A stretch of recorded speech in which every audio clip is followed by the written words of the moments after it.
Most people get this wrong before they even start driving. They think rideshare apps are easy money with no strategy. But here's the truth no one tells you. On Lyft in 2026, your earnings depend more on timing, location, and discipline than just driving skills. The biggest mistake you need to avoid is signing up without understanding real take-home pay after expenses.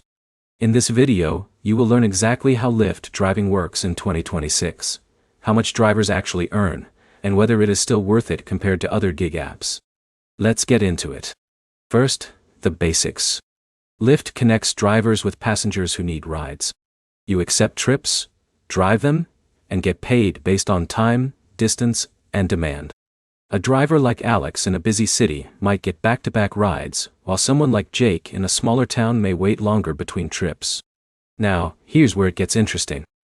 Earnings are not fixed. They fluctuate based on peak hours, bonuses, and location demand. On average in 2026, most drivers earn anywhere from moderate part-time income to strong full-time income, depending on consistency. But that number changes once you subtract gas, maintenance, and insurance. But here's the problem most beginners miss. Gross earnings look good, but net profit tells the real story. Let's break it down simply. Morning rush hours, typically 6 a.m. to 9 a.m., bring commuters heading to work. These rides are short but frequent. Midday hours are slower. This is where many drivers struggle and start losing motivation. Evening and night hours from 4 p.m. to midnight are the strongest earning windows. This is when people leave work, go out, or need rides home. A driver like John who focuses only on evenings often earns more than someone driving all day randomly. In a minute, here's a strategy top drivers use that changes everything. They don't just drive more. They drive smarter by stacking peak times, airport runs, and surge pricing zones. Airports especially can be highly profitable if you position yourself correctly. Another key factor is bonuses. Lyft often offers streaks and challenges that reward completing multiple rides in a set time.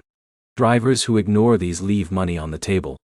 Now let's talk about expenses, because this is where most people fail.